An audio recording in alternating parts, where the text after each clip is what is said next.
Hello friends, स्वागत है आप सभी का आपके YouTube channel current affairs by Aman पर।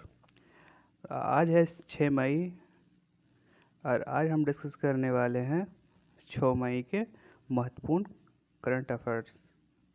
ठीक है, तो चलिए चलते हैं आज के पहले प्रश्न पर। आज का पहला प्रश्न है कि हाल ही में किसने विश्व स्कूनर चैंपियनशिप 2022 का खिताब जीता है।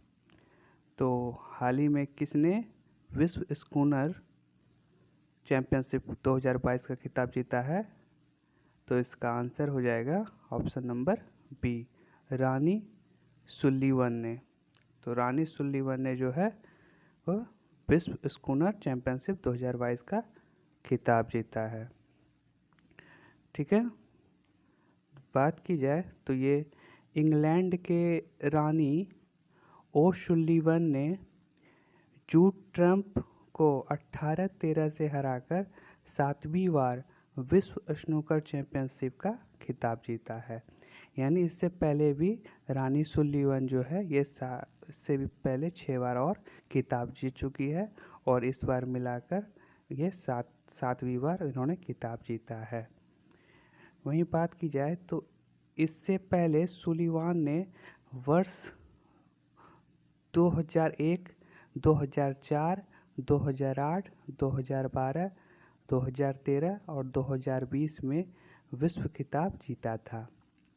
सुल्लीवन ने इसके अलावा मास्टर्स चैंपियनशिप और ब्रिटिश चैंपियनशिप में 7 खिताब जीते हैं। ठीक है, तो इसका आंसर क्या हो गया है, रानी सुल्लीवन। चलिए चलते अगले प्रश्न पर। अगला प्रश्न है कि हाल ही में कौन IWF जूनियर विश्व चैंपियनशिप में स्वर्ण पदक जीतने वाली पहली भारतीय भारोत्तोलक बनी है। तो जूनियर विश्व चैंपियनशिप में स्वर्ण पदक जीतने वाली कौन बन गई है। तो हर्षदा शरद गुरुड़। ठीक है, हर्षदा शरद गुरुड़ जो है वह विश्व चैंपियन जूनियर विश्व चैंपियनशिप में स्वर्ण पदक जीतने वाली पहली भारतीय भारोत्तोलक बनी है। ठीक है, इसके कुछ इम्पोर्टेंट फैक्ट्स देख लेते हैं। तो 18 वर्ष से भारत की युवा वेट लिफ्टर हर्षदा शरद गुरुड़ यूनान के हेरा कलियाने में IWF जूनियर वर्ल्ड चैंपियनशिप में स्वर्ण पदक जीतने वाली पहली भारतीय भारोत्तोलक बनी है। ठीक है, हर्षदा ने कुल 153 किलोग्राम यानी 70 किलोग्राम और 83 किलोग्राम यानी 83 किलोग्राम वजन उठाकर स्वर्ण पदक जीता है और प्रतियोगिता के पहले ही दिन भारत के पदक का खाता खोला है। ठीक है, तो चलते हैं अगले प्रश्न पर। अगला प्रश्न है कि किस फुटबॉल टीम ने हाल ही में संतोष ट्रॉफी 2022 का खिताब जीता है। तो किस फुटबॉल टीम ने हाल ही में संतोष ट्रॉफी 2022 का खिताब जीता है। तो इसका आंसर हो जाएगा ऑप्शन नंबर डी, केरल ने। तो केरल ने जो है फुटबॉल संतोष ट्रॉफी को जीत लिया है। तो किसको हराकर जीता है। तो बंगाल को हराकर। तो फाइनल मुकाबले में केरल ने बंगाल को हराकर खिताब अपने नाम कर लिया। ठीक है, बात की जाए अगर केरल की तो केरल के CM कौन है, पिनराई विजयन। केरल के गवर्नर कौन है। तो यहाँ के गवर्नर जो हैं वह मोहम्मद आरिफ खान है। ठीक है, ठीक है, और केरल के जो कैपिटल क्या है, तिरुवनंतपुरम। ठीक है, तो चलते हैं अगले प्रश्न पर। अगला प्रश्न है कि केंद्रीय प्रत्यक्ष कर बोर्ड के अध्यक्ष के रूप में किसे नियुक्त किया गया है? तो केंद्रीय प्रत्यक्ष कर बोर्ड के अध्यक्ष के रूप में जो है वह संगीता सिंह को नियुक्त किया गया है। ठीक है, केंद्रीय प्रत्यक्ष कर बोर्ड के अध्यक्ष के रूप में संगीता सिंह को नियुक्त किया गया है। चलिए चलते अगले प्रश्न पर। एक अगला प्रश्न है कि किस राज्य सरकार ने नीरज चोपड़ा के गृहनगर में एक स्टेडियम का निर्माण किया है? तो किस राज्य सरकार में नीरज चोपड़ा के गृहनगर में एक स्टेडियम का निर्माण किया है? तो ये कर दिया है हरियाणा गवर्नमेंट ने। तो हरियाणा के कौन है सीएम? मनोहर लाल खट्टर। और वहाँ के गवर्नर कौन है? तो बंडारू दत्तात्रेय, है ना। और वहाँ के कैपिटल क्या हो जाती है? तो चंडीगढ़। पंजाब की और हरियाणा की दोनों की कैपिटल क्या होती है? चंडीगढ़। ठीक है, तो नीरज चोपड़ा के गृहनगर में स्टेडियम का निर्माण कहाँ किया गया है? तो हरियाणा में। ठीक है, चलते हैं अगले प्रश्न पर। अगला प्रश्न है कि विश्व में वनों की स्थिति SOFO रिपोर्ट कौन सा संगठन जारी करता है? विश्व के वनों की स्थिति रिपोर्ट कौन सा संगठन जारी करता है? तो इसका सही आंसर हो जाएगा ऑप्शन नंबर सी, खाद्य और कृषि संगठन। तो खाद्य और कृषि संगठन विश्व के वनों की स्थिति की रिपोर्ट जारी करता है, खाद्य और कृषि संगठन। ठीक है, तो चलते अगले प्रश्न पर। अगला प्रश्न है कि रेलटेल ने किस राज्य में मोबाइल कंटेनर अस्पताल की स्थापना की है?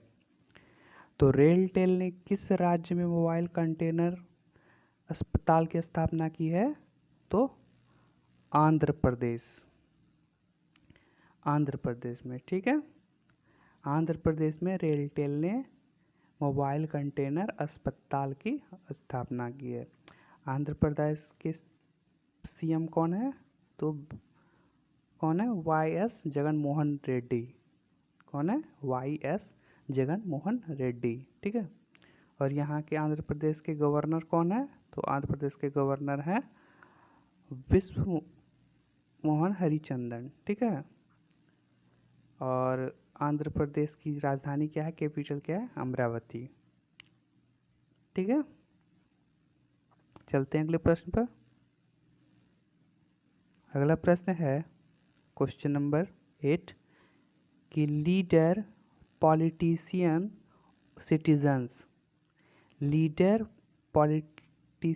सिटीजन्स नामक नई पुस्तक के लेखक कौन है?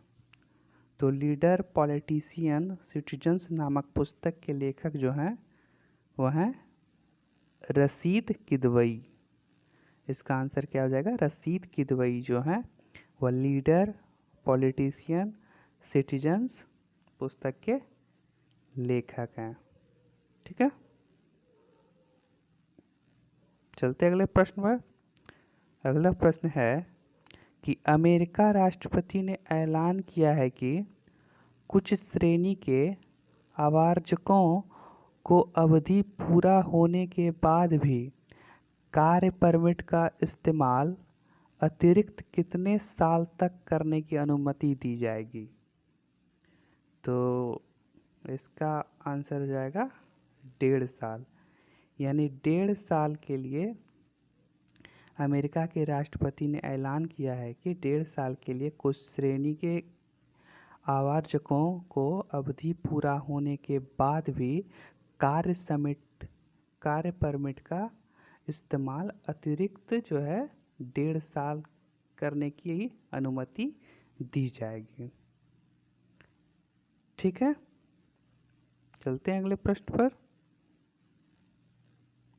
अगला प्रश्न है कि इस साल होने वाले कांस फिल्म फेस्टिवल में किस देश को कंट्री ऑफ ऑनर के तौर पर चुना गया है? तो इस साल जो है कांस फिल्म फेस्टिवल में जो है वह भारत देश को, अपना भारत देश जो है उसको कंट्री ऑफ ऑनर के तौर पर चुना गया है। ठीक है,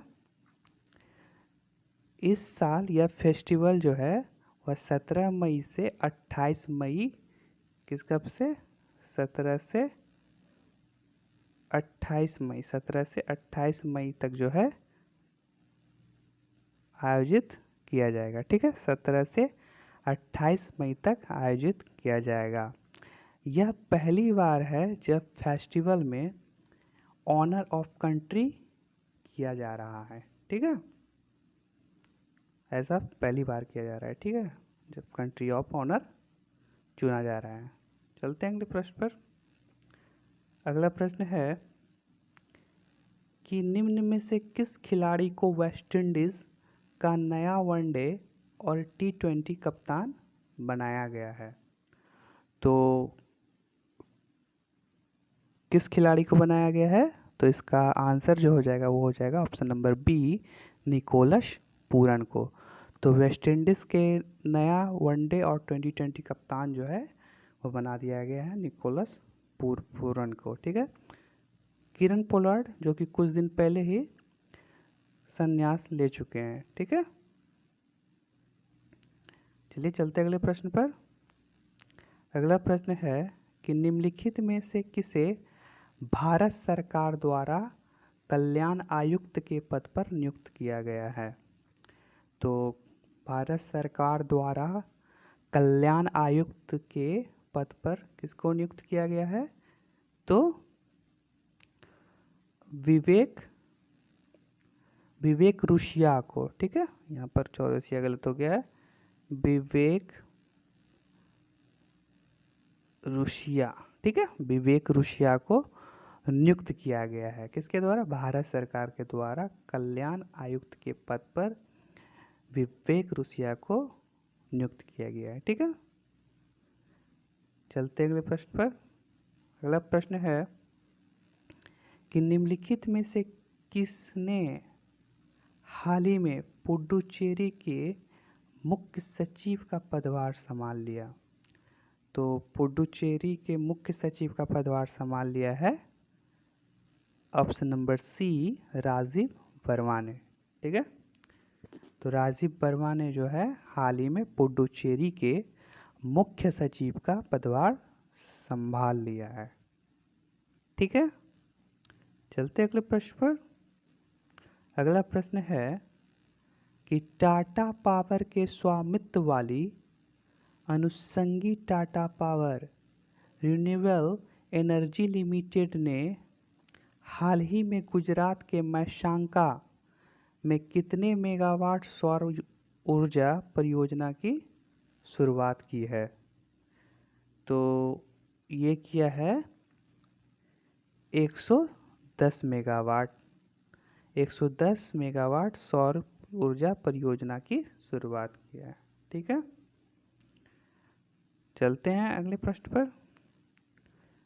तो दोस्तों ये आज का आखिरी प्रश्न था। तो अगर आपको ये वीडियो पसंद आता है और अगर आपने अभी तक ये वीडियो लाइक सब्सक्राइब नहीं किया है तो जल्दी से जाकर सब्सक्राइब कर लें। ठीक है, तो आज का क्वेश्चन ऑफ द डे का मैं क्वेश्चन करूँगा। ठीक है, जिसका आंसर आपको नीचे कमेंट बॉक्स में देना है। ठीक है, तो आज का क्वेश्चन ऑफ द डे कौन सा है? तो ये है विश्व टूना दिवस कब मनाया गया? तो विश्व टूना दिवस जो है कब मनाया गया?